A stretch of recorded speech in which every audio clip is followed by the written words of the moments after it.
Hotel the grand palace, luxury deluxe room, suite room, dormitory hall, conference hall, CCTV से सुरक्षित campus, विशाल parking area, pure veg family restaurant. Madhya Pradesh की राजनीति से इस वक्त एक बेहद चौंकाने वाली और चर्चा में रहने वाली खबर सामने आई है। पूर्व मुख्यमंत्री स्वर्गीय कैलाश जोशी के बेटे और शिवराज सरकार में मंत्री रह चुके दीपक जोशी ने कांग्रेस की महिला नेत्री पल्लवी राज सक्सेना से शादी कर ली है। यह खबर सामने आते ही राजनीतिक और सामाजिक गलियारों में हलचल मच गई है। 63 वर्षीय दीपक जोशी और 43 वर्षीय महिला कांग्रेस की पूर्व प्रदेश सचिव पल्लवी राज सक्सेना की शादी की तस्वीरें सोशल मीडिया पर वायरल हो रही है। तस्वीरों में दीपक जोशी पल्लवी की मांग में सिंदूर भरते नजर आ रहे हैं। हालांकि इन तस्वीरों की आधिकारिक पुष्टि नहीं की गई है, लेकिन कांग्रेस नेता बृजेंद्र शुक्ला ने इन्हें सोशल मीडिया पर साझा कर दीपक जोशी को विवाह की बधाई दी। बताया जा रहा है कि यह विवाह 4 दिसंबर को भोपाल के आर्य समाज मंदिर में संपन्न हुआ। खास बात यह है कि इन तस्वीरों को पहले पल्लवी राज सक्सेना ने अपने सोशल मीडिया अकाउंट पर पोस्ट किया था, जिन्हें बाद में डिलीट कर दिया गया। इसके बाद ये तस्वीरें अन्य नेताओं के माध्यम से सामने आई। यह शादी इसलिए भी सुर्खियों में है क्योंकि दीपक जोशी का निजी जीवन पहले से ही विवादों में रहा है। जानकारी के मुताबिक पल्लवी से पहले भी 2 महिलाएं नम्रता जोशी और शिखा जोशी खुद को दीपक जोशी की पत्नी बता चुकी हैं। इनमें से कुछ मामले न्यायालय में भी विचाराधीन है। दीपक जोशी की पहली पत्नी विद्या जोशी का 2021 में कोरोना के दौरान निधन हो गया था। इन विवादों पर दीपक जोशी पहले ही सोशल मीडिया के माध्यम से कह चुके हैं कि यह मामला वर्ष 2006 से चल रहा है और चूंकि कुछ प्रकरण न्यायालय में है, इसलिए सार्वजनिक रूप से टिप्पणी करना उचित नहीं है। उन्होंने यह भी कहा कि अगर उनसे कोई गलती हुई है तो उसका प्रायश्चित होना चाहिए। पल्लवी राज सक्सेना ने एक मीडिया चैनल से बातचीत में बताया कि शादी परिवार की मौजूदगी में हुई है और जल्द ही वे दीपक जोशी के साथ प्रेस कॉन्फ्रेंस कर पूरी जानकारी देंगे। गौरतलब है कि दीपक जोशी का राजनीतिक सफर भी उतार चढ़ाव से भरा रहा है। बीजेपी से कांग्रेस और फिर वापसी तक अब उनकी निजी जिंदगी का एक नया अध्याय एक बार फिर सुर्खियों के केंद्र में ले आया है।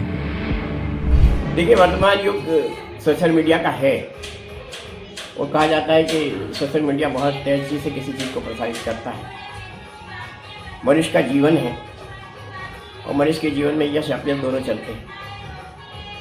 मैं जिस परिवार से उसकी पारिवारिक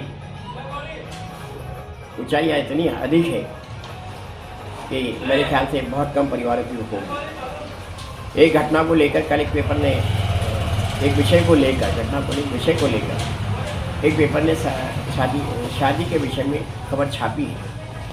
उसमें 2 महिलाओं का जिक्र किया गया है। एक महिला ने कुछ चीज़ को नकारा है।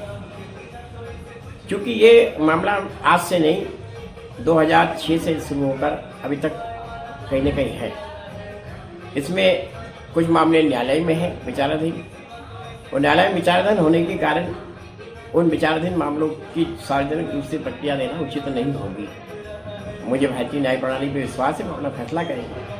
लेकिन मैं इतना कह सकता हूँ कि हम अपने जीवन में जीते हैं तो जीवन जीते सार्वजनिक जीवन में इसी प्रकार की गलती नहीं करें, और इस गलती को अगर हम करते हैं तो उसका कहीं न कहीं प्रायश्चित भी होना चाहिए।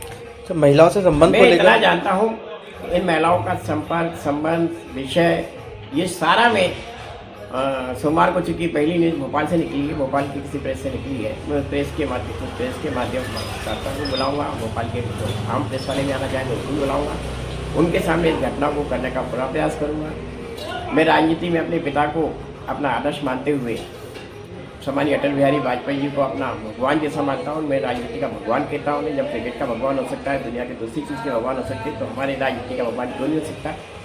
मैं अटल जी को भगवान मानती हूँ। सिर्फ अटल जी की उसी बात को पुनरावृत्ति करना चाहता हूँ कि हमने गलतियाँ की होगी, बेईमानी नहीं की है।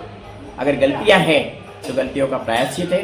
प्रायश्चित के साथ साथ अगर वो गलतियों को मैं कहीं दोषी हो तो भारतीय कानून अपने निर्धारित मापदंडों के अनुसार उसके लिए मुझे दोषी ठहराएगा। अगर मैं निर्दोष होऊंगा तो मैं निर्दोष छूटूंगा। क्योंकि आज मैं ये नहीं कह सकता कि मैं दोषी हूँ कि सामने वाला दोषी है, कौन दोषी है। लेकिन मैं ये जानता हूँ कि संचार साधनों के माध्यमों को कहीं न कहीं पुष्टि करने के बाद इन सब चीज़ों को करना चाहिए अपनी तरफ से। लेकिन आज कर दिया है, तो चूँकि अब इसको कर दिया तो इस पहली की कुछ पहला ही विषयों पर रोशनी डालने के लिए मैं सोमवार के दिन भोपाल के सभी सम्मानीय पत्रकार साथियों के साथ बैठकर इस पूरी बात को उजागर करूँगा, सच्चाई को सामने लाऊंगा। Hotel the grand palace, luxury deluxe room, suite room, dormitory hall, conference hall, CCTV से सुरक्षित कैंपस, विशाल parking area, pure veg family restaurant, स्थान भोपाल रोड, सागर। बुकिंग के लिए संपर्क करें